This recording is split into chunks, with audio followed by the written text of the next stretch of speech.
Assalamualaikum warahmatullahi wabarakatuh. Halo teman-teman, nama saya Indah Nafsiroh dari Prodi Manajemen Sumber Daya Manusia semester 5 Universitas Muhammadiyah Cirebon. Pada video kali ini, saya akan membahas mengenai manajemen reputasi. Reputasi adalah suatu nilai yang diberikan kepada individu, institusi, atau negara. Reputasi tidak bisa diperoleh dalam waktu singkat karena harus dibangun bertahun-tahun untuk menghasilkan sesuatu yang bisa dinilai oleh publik. Reputasi pada dasarnya adalah nama baik yang dinilai dari pihak eksternal dan internal. Menurut Gaudsy dan Wilson, reputasi adalah evaluasi semua stakeholder terhadap organisasi sepanjang waktu yang didasarkan atas pengalaman stakeholder tersebut dengan organisasi. Tujuan tertinggi public relation dalam membangun reputasi yang kuat adalah karena reputasi merupakan efek dasar yang muncul sebagai faktor penting bagi keputusan khalayak tentang sikap dan perilakunya terkait keberadaan organisasi.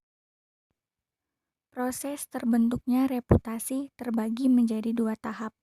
Yang pertama, reputasi diawali dari identitas organisasi sebagai titik pertama yang tercermin dalam nama perusahaan, penampilan fisik, materi atau media komunikasi, pola interaksi, pola pelayanan, gaya kerja, dan komunikasi baik internal maupun interaksi dengan pihak luar.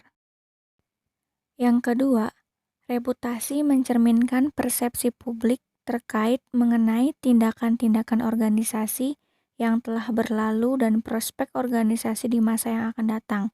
Tentunya dibandingkan dengan organisasi sejenis atau pesaing. Selanjutnya, bagaimana dasar membangun reputasi? Ada 7 hal yang perlu diperhatikan.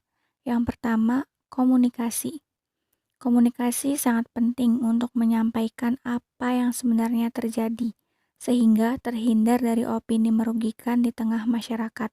Fungsi public relation salah satunya adalah melakukan manajemen komunikasi antara organisasi yang diwakilinya dengan publiknya.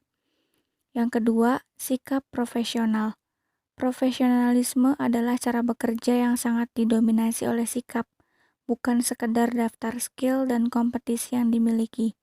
Profesionalisme merupakan nilai atau norma yang dijadikan patokan apakah seseorang dapat bekerja dengan baik atau tidak. Yang ketiga, kepercayaan publik. Kepercayaan publik adalah keyakinan yang dibangkitkan dalam masyarakat atas keputusan yang diambil dan keberlanjutan terhadap organisasi atau perusahaan tertentu. Di sini, perlu adanya keselarasan antara ucapan dan tindakan serta keterbukaan dalam informasi dan komunikasi. Yang keempat, ada inovasi produk. Di era globalisasi, kompetisi dan iklim bisnis yang semakin ketat, peran inovasi sangat menentukan keberhasilan suatu perusahaan. Inovasi tidak hanya menciptakan temuan atau produk baru, tetapi juga menciptakan lompatan nilai tambah bagi pembeli ataupun perusahaan. Kelima, tanggung jawab sosial. Perusahaan yang baik tidak hanya memburu keuntungan ekonomi belaka, melainkan memiliki kepedulian terhadap lingkungan dan kesejahteraan masyarakat.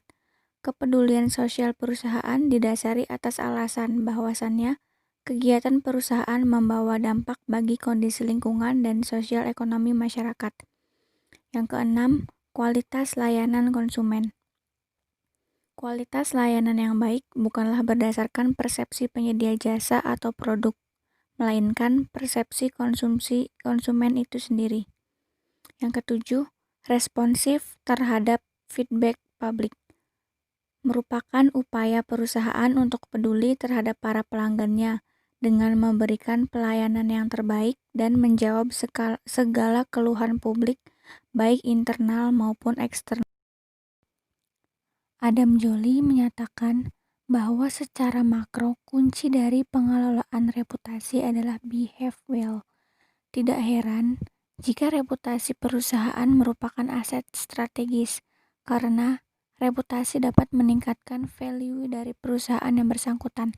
Perusahaan dengan reputasi yang kuat cenderung menjadi perusahaan idaman dan tambatan bagi profesional yang qualified. Jadi itulah pembahasan mengenai manajemen reputasi. Untuk video kali ini saya cukupkan sampai di sini. Semoga videonya dapat bermanfaat untuk kalian yang menonton ya. Thank you for watching. See you. Assalamualaikum warahmatullahi wabarakatuh.